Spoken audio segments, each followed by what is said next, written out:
Assalamualaikum warahmatullahi wabarakatuh. Kali ini kita akan mempelajari tentang pengaruh pajak per unit atau pajak spesifik. Sebelumnya sudah dibahas tentang keseimbangan pasar ya. Jadi kalau suatu keseimbangan pasar antara fungsi permintaan dan fungsi penawaran ini akan berubah keseimbangannya ya. Keseimbangannya akan berubah jika harga suatu barang ini dikenai pajak yang tidak langsung ya. Sekali lagi nanti keseimbangan pasarnya akan berubah kalau eh, suatu barang itu dikenai pajak tidak langsung, yaitu pajak yang dibebankan pemerintah kepada konsumen dan produsen terhadap penjualan atau pembelian suatu barang. Nah, nanti akan ada dua nih, yaitu pajak per unit atau pajak spesifik dan satunya pajak prosentase. Nah, kalau pajak per unit ini, pajak yang dibebankan pada setiap harga satu unit barang. Jadi setiap satu unit pajaknya sekian rupiah misalnya. Kemudian misalkan harga barang atau P ini merupakan fungsi dari Q, yaitu P sama dengan fungsi dari Q dan barang tersebut dikenai pajak sebesar T. Tax ya, sebesar T rupiah. Maka fungsi penawarnya yang sebelumnya adalah dulu kan P sama dengan CQ plus D. Nanti setelah dikenai pajak per unit, maka P-nya atau price-nya atau harga barangnya ini berubah menjadi P aksen S ya. S ini supply atau penawaran ya. P aksen ini setelah pajak CQ sama dengan CQ plus D plus T. Jadi yang tadinya harganya sekian, kalau dikenai pajak maka harganya menjadi ya ditambah dengan pajak tersebut, yaitu misalkan sebesar T.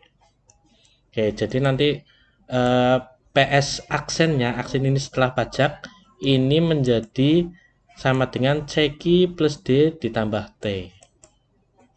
Nah, karena ada perubahan fungsi penawaran tadi, ini PS-nya jadi PS aksen, yaitu setelah dikenai pajak, maka keseimbangan pasarnya juga mengalami perubahan. Kalau tadi sebelum dikenai pajak itu PD sama dengan PS saja.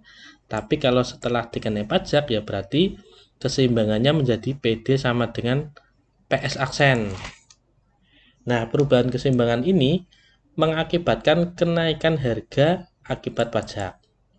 Jadi nanti keseimbangannya berubah yaitu dibuktikan dengan harganya naik ya karena ada pajak tersebut.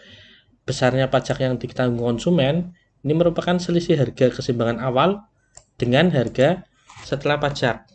Jadi nanti ada harga keseimbangan awal, kemudian setelah dikenai pajak ada harga keseimbangan setelah pajak, yaitu TK pajak konsumen, tax K-nya konsumen itu sama dengan PE aksen, jadi keseimbangan awal setelahnya, setelah ada pajak dikurangi PE saja. PE ini berarti harga keseimbangan awal. Nah, selisihnya ini kan lebih kecil daripada setelah pajak ya. Jadi nanti ini mengurangi PE-nya. Kemudian sisanya apa? Sisanya yaitu besarnya pajak yang ditanggung oleh produsen.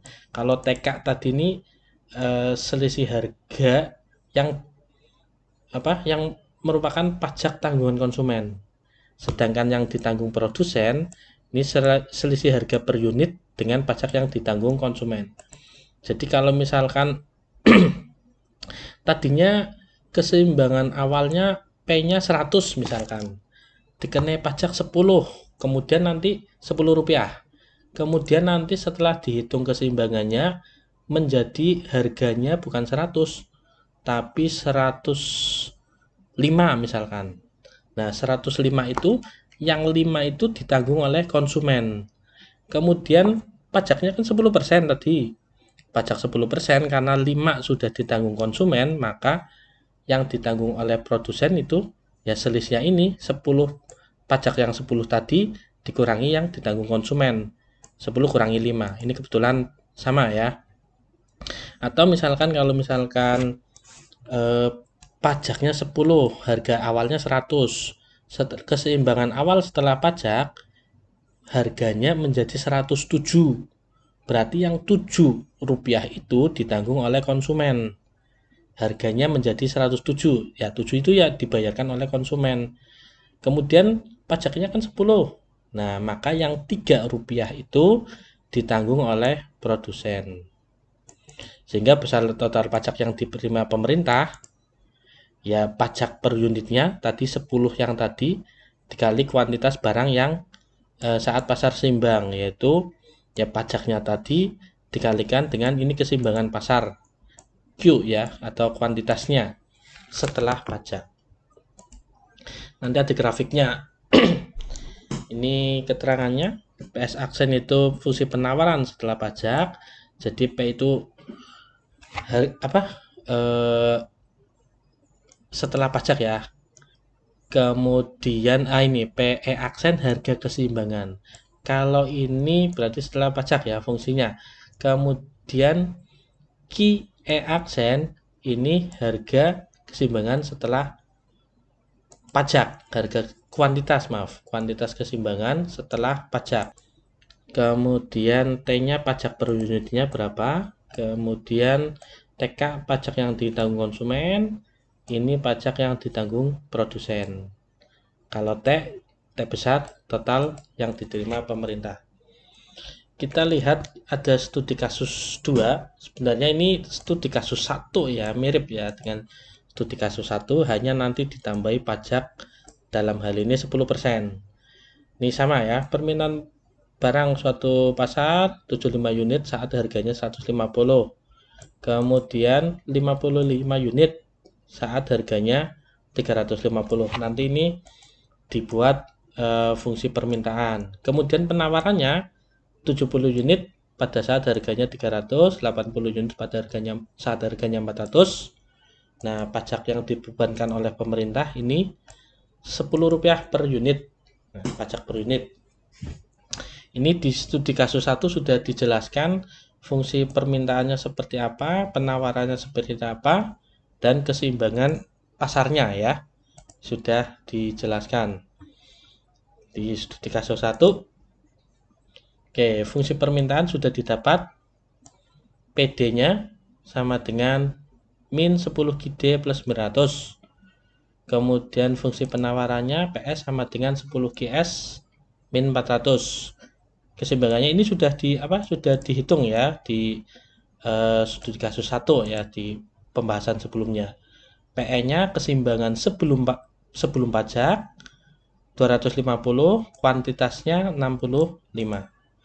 Nah, setelah diberi pajak Rp10 bagaimana? Tadi fungsi penawaran setelah diberi pajak Rp10 ya ini PS-nya tinggal ditambah 10 saja. Nah, ini kan rumusnya PS aksennya yaitu setelah pajak tinggal ditambah T. T-nya adalah Rp10. Ya sama dengan ini. PS aksen sama dengan 10 GS plus min 400. Kemudian mana nih min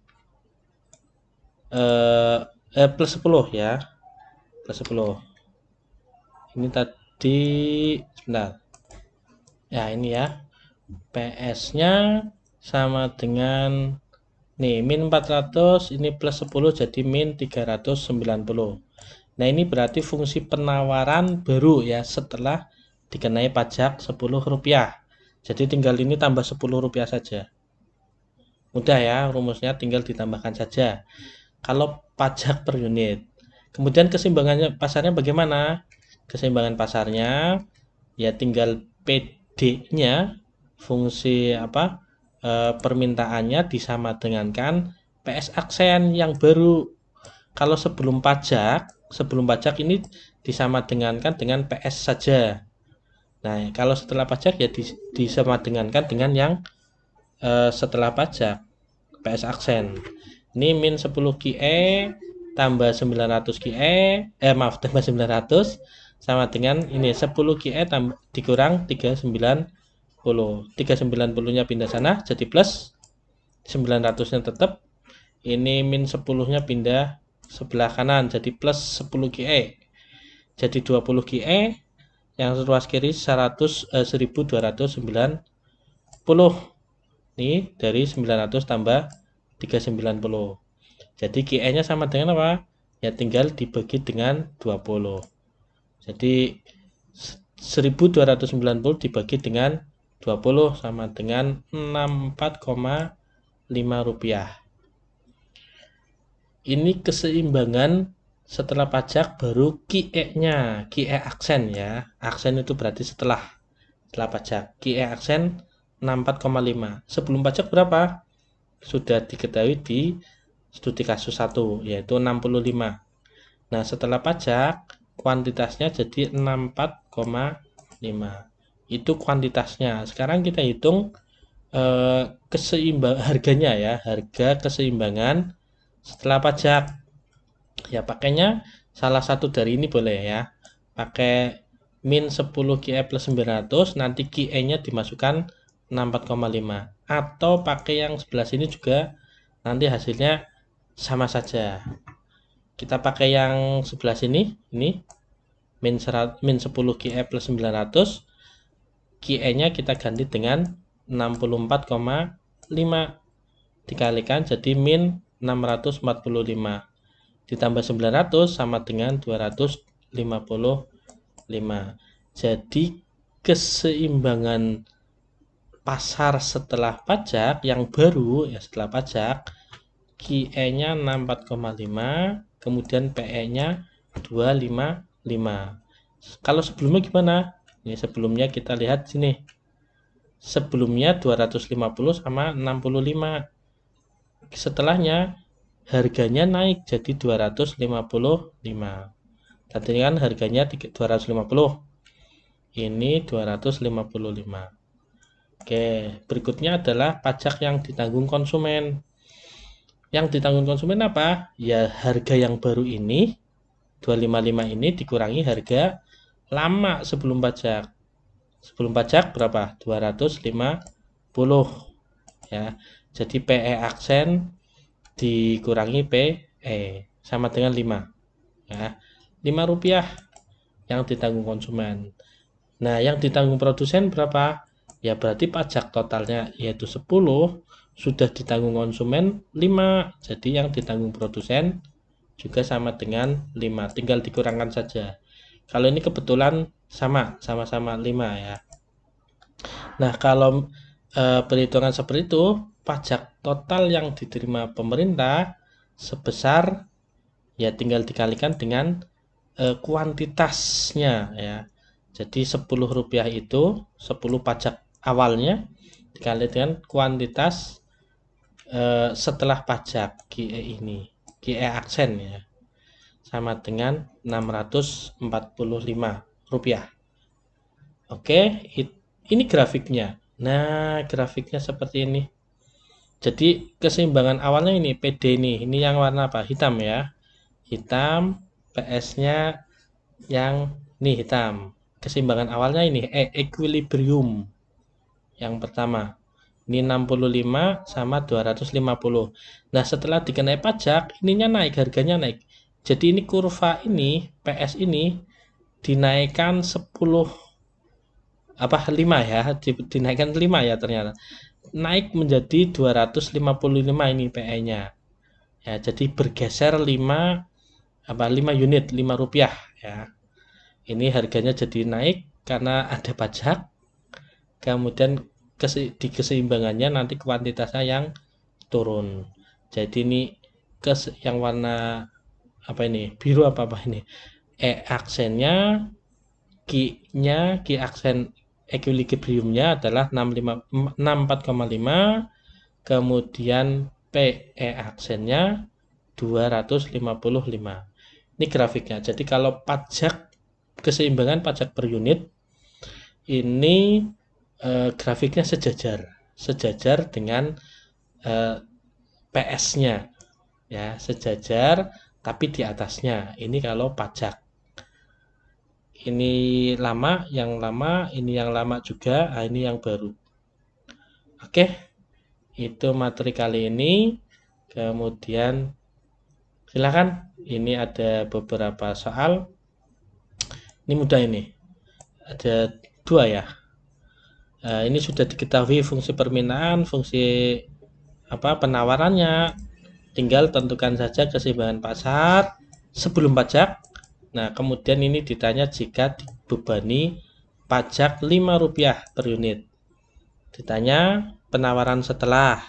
Kalau permintaan setelah pajak masih tetap ya, tidak berubah permintaannya. Kemudian kuantitas keseimbangannya atau QE aksen, kemudian PE aksen, kemudian TK pajak yang ditanggung konsumen, TP pajak yang ditanggung produsen, dan pajak total atau T besar. Saja nanti materinya akan saya share di deskripsi. Silakan bisa dipelajari lagi. Terima kasih. Assalamualaikum warahmatullahi wabarakatuh.